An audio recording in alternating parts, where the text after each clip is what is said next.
émission Partir ou rester à la rencontre du docteur Mamoudou Touré. Docteur Mamoudou Touré, professeur de physique électronique à l'université Gamal Abdel Nasser de Conakry, est chargé de relations interuniversitaires. Après ses études en Allemagne, il décide de rentrer au pays pour servir sa nation. Aujourd'hui, il sert de lien entre l'université Gamal Abdel Nasser de Conakry et certaines universités allemandes. Nous sommes partis à sa rencontre. Bon, très bien, merci. Alors actuellement, notre recteur, Dr Dussoulan Sine Traoré, a une politique. Il dit que le peu de temps qu'il va mener à l'université Gamal, les laboratoires ne sont pas équipés. Donc sa politique est que tous les laboratoires doivent retrouver directement cette nouvelle visage dans notre université. Donc c'est dans ce cadre-là, il m'a chargé, je suis le responsable des labos et ateliers de l'université, il m'a chargé d'équiper les laboratoires. Donc j'ai déjà équipé un peu en physique, un peu en génie civil, un peu en génie mécanique, et c'est le tour de la biologie, département de biologie. C'est dans ce cas-là.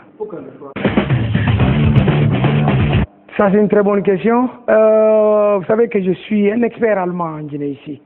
Je suis envoyé par une université allemande depuis fort longtemps. Alors, les matières que j'enseigne ici, ça fait 7 matières différentes que j'enseigne à l'université Gamal ici. Ensuite, l'entreprise qui fournit les matériels, équipements des laboratoires dans le monde entier, se trouvant à Göttingen, qui est FUE, je suis leur représentant également. Et Lucas Nulé avec Neotech, je suis leur représentant ici. Même si vous voulez une commande tout de suite, il vous dit directement de passer par moi. On fait la commande et puis... Donc c'est pourquoi le recteur, il n'a pas cherché midi 14h, il m'a pris comme directement son chargé d'équipement de laboratoire. Bon, comme toujours je vous ai dit, moi je suis rentré en Guinée uniquement pour aider mon pays. C'est tout. Sinon, c'est le séjour permanent que j'ai en Allemagne. Je suis resté, on m'a dit que si je ne viens pas, le département physique va tomber. Il n'y avait pas de professeurs qui donnent l'électromagnétisme ici, circuit intégré, microélectronique, tout ceci là, ça manque. Donc dès que je suis venu, par patriotisme, donc je suis venu, c'est l'État allemand qui m'a payé ici en Guinée durant des moments. C'est après maintenant que l'État guinéen a pensé à moi de m'intégrer dans leur processus. Donc c'est dans ce sens-là que je suis là. Bon, vous savez, moi je dis que l'intégration, c'est pas facile. Quand on est jeune, on doit se battre. On ne doit pas dire forcément, j'ai fini, c'est elle qui doit me faire. Non, quand on est jeune, il faut se battre. Il faut se battre, Dieu va t'aider. Donc, c'est dans ce cadre-là, dès que je suis revenu ici, je n'ai pas passé midi 14h, j'ai créé tout de suite un centre informatique, et réseau informatique tout de suite. J'étais le directeur nommé par le chef de département à l'époque. Alors, avec ça, c'était privé, ça rentrait. Ensuite, j'ai créé le cours allemand, ça marchait. C'est par la suite, je me retrouve aujourd'hui sans problème. C'est ça. Voilà, donc il y a beaucoup de diaspora de l'université Gamal ici. Mais je vous dis que la manière dont je suis rentré en Guinée, on m'a contacté que si tu ne venais pas, le département va tomber. Dr Bokeh est décédé, Dr Boubacar Silla est décédé. Pratiquement, il n'y en a pas. Alors, quand j'ai appris ça, j'ai pleuré de mes yeux. Je dis que je vais venir servir le pays. C'est dans ce sens-là que je suis rentré. Il y en a beaucoup, mais dire qu'ils sont rentrés comme j'ai fait, je ne crois pas. Si vous pouvez avoir ça 2 personnes ici, je ne crois pas. Non, laissez tous les avantages et puis revenir, rentrer ce soir. C'est ce qui fait que la relation avec moi et l'Allemagne, ça s'est fortifié. Parce qu'ils ont vu que, mal on dit que c'est la misère là-bas, moi j'ai osé d'aller sans problème. C'est ce qui fait que, ce qui renforce encore de plus le lien entre moi et l'Allemagne. Bon, je suis d'avis d'une part, si on ne croit pas d'une manière à l'autre à Dieu, comme ça, c'est difficile. Donc pour d'autres, pour pouvoir revenir au pays, il faut qu'il y ait justice. La justice est la mère de tout. Quand il y a la justice dans le pays, ça, il n'y a pas de problème. Donc quand il y a justice dans le pays, alors là, on va oser, donc si vraiment la justice va faire de telle sorte que tout le monde ait confiance à la justice, je crois que tout le monde entier va rentrer au pays. Bon, en principe, Et s'il y a ça, mais notre département là, vous pouvez commencer à faire l'enquête. Je peux dire que 70% de nos étudiants ici, département physique, microélectronique, sont employés par les sociétés Ariba, Orange, Sotelgui à l'époque. En tout cas, ils se débrouillent parce que chez nous, c'est la pratique. Je vous en prie. En général, le problème d'emploi, ça se suppose, ça c'est la tâche au gouvernement. Ça, c'est le gouvernement qui doit créer l'emploi pour les jeunes, pour sa jeunesse. Ils font tout, ils n'ont qu'à réfléchir comment créer l'emploi. C'est ce que je dis toujours. Il est très facile. Le gouvernement peut faire une politique. Ils vont créer les centres de formation. Ils vont former les jeunes publiquement. Ensuite, les jeunes là vont être embauchés par les sociétés privées. Ces sociétés privées-là, en embauchant ces gens-là, directement, il y a une lutte acharnée directement contre le chômage. Donc le gouvernement restera. Parce que quand il y a trop de chômage dans un pays, donc c'est les grèves inutiles. Les jeunes sont assis, ils n'ont rien à faire, ils n'ont pas quoi manger. Alors qu'est-ce qu'il faut? Mais s'il y a l'emploi, chacun s'occupe de ce qu'il fait. Mais quand vous parlez de grève, mais il va dire, mais grève, vous n'avez pas quelque chose à faire, moi j'ai à faire. Alors il faut que le gouvernement accepte de créer l'emploi pour la jeunesse. C'est ça la réalité. Non, vraiment, l'immigration légale, je ne peux dire que cela n'a que de l'avantage. Quand il y a immigration légale, pas clandestine, non seulement vous allez chez les autres, vous allez apprendre de nouvelles choses, vous revenez servir votre pays. Par exemple, je suis là. Hein? Combien d'étudiants j'envoie en Allemagne? Maintenant, l'année là, c'est plus, on ne peut pas dénombrer. Ils viennent, ils apprennent l'allemand, ensuite les parents prennent leur charge et ils vont officiellement. Même quand il y a problème à l'ambassade, je suis consulté. Hein? Je reste ici, j'appelle l'ambassade. S'il vous plaît, tel, quel est le cas? L'ambassade d'Allemagne actuellement, la politique, nous voulons prendre surtout les intellectuels qui vont être formés, revenir au pays. C'est ça notre politique. L'immigration légale a toujours que des avantages, selon moi. Voilà. Non, vraiment c'est la bonne question. Non, c'est la bonne question. Alors je vous dis que presque chaque 3 mois, 4 mois, je suis en Allemagne. Je ne dure pas ici. Mais quand j'arrive là-bas, ces étudiants-là vont s'appeler entre eux là-bas. Oui, notre professeur est là. Et il y en a même qui m'invitent pour aller. Mais ils sont tous dans le domaine d'études là-bas. Et l'ambassade est au courant. Quand quelqu'un a le visa étudiant, il va en Europe, il est suivi à partir d'ici. Dès qu'il rentre, il est contrôlé. Maintenant, quand l'ambassade voit que tous ceux qui vont vraiment, ils s'intéressent aux études, ça facilite maintenant l'obtention de visa encore de plus. C'est ce qui fait qu'aujourd'hui, l'obtention de visa pour nos étudiants, ça devient de l'eau à boire. Ce n'est pas du tout quelque chose de mystérieux.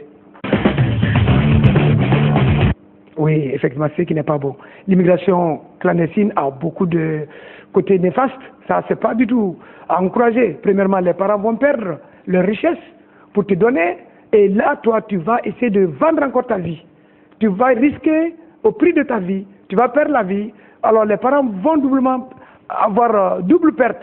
La personne n'est pas là. La richesse qui est là n'est pas là. Donc, l'immigration clandestine n'est pas du tout bon. Alors, il y en a même qui disent que, bon, moi, je vais faire l'immigration clandestine. Il faut savoir, arriver en Europe ou bien aux États-Unis, il y en a qui peuvent faire 20 ans, 30 ans. Ils n'ont pas le papier. Ils n'ont qu'à manger. Ils n'ont que ce qu'ils ont à manger, c'est tout. Mais dire qu'ils vont profiter, ils ont ça. Non, c'est pas. Ils ne peuvent pas quitter là-bas, revenir au pays, se retourner. Voilà l'inconvénient. Des fois, tu as la nostalgie de ton pays, mais tu es condamné à rester chez les autres. Tu ne peux pas aller chez toi. Alors, il faut déjà ça, vraiment, ça c'est déjà une prison. L'immigration clandestine n'est pas encouragée du tout.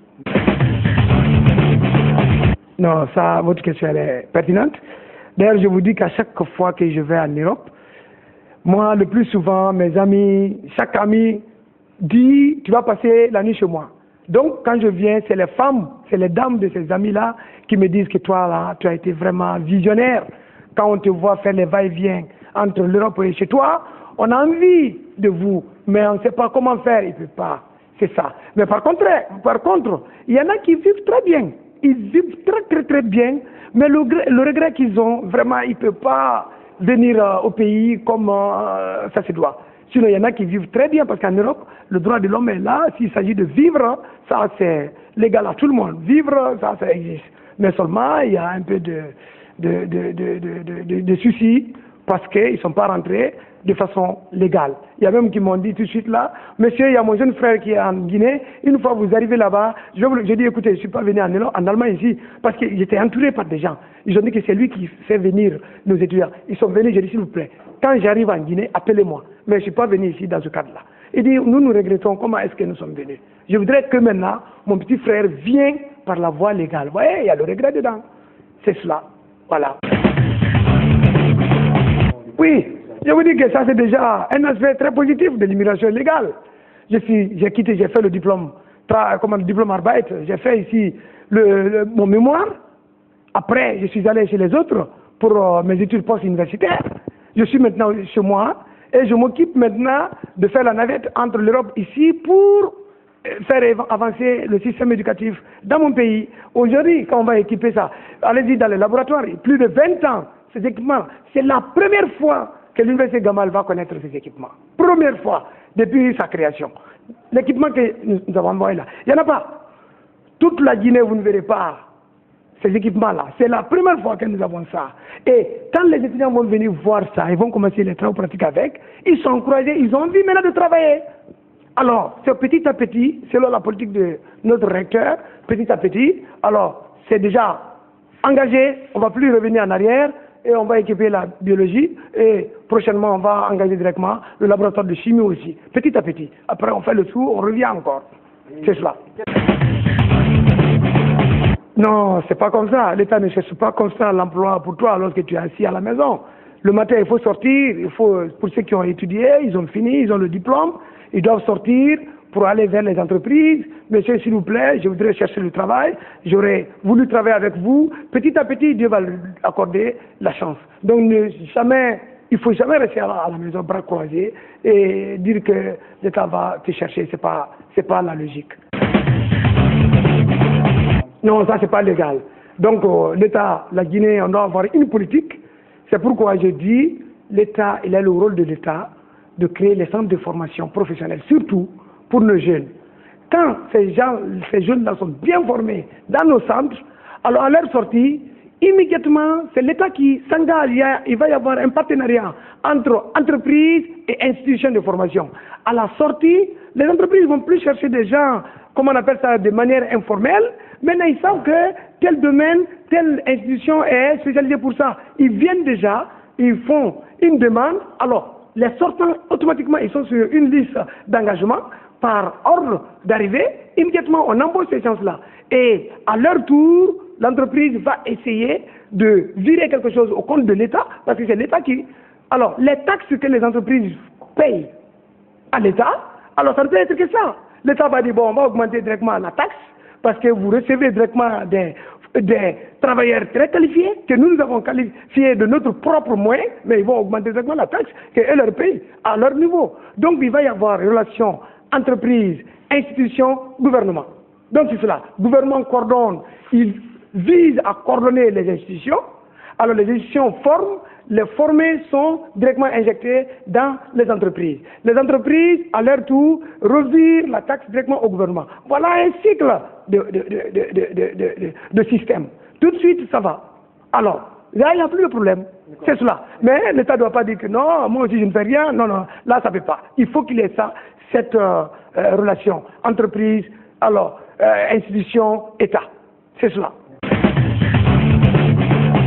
Non, là, je dis que ça, c'est une très bonne chose lorsque le président de la République directement accorde les responsabilités aux jeunes. Parce que c'est quand on est jeune, le sang est très chaud, donc on fait des choses de manière très très active. Hein? Là, nous, c'est le résultat. Quand on est jeune, on est le résultat. Mais si on te nomme dans un poste là, tu ne penses que seulement au budget. Alors, combien c'est rentré? Comment? C'est pas ça. Les jeunes, eux, leur politique, en principe, quand on est jeune, alors là, on est actif. C'est ça la définition de la jeunesse. On est jeune, on est actif. Donc, tu dis, tu fais ça, voilà le résultat. Et tu lui dictes, voilà le résultat. Il le fait. Parce qu'il est jeune et il est en bonne santé. C'est cela. Vraiment, c'est encourager le chef de l'État dans ce sens-là. Oui. Non, mon dernier mot pour cela, je dirais tout simplement que ces jeunes qui veulent aller étudier, faire les recherches en Europe, aux États-Unis, dans d'autres continents, revenir servir leur pays, nous sommes là pour eux.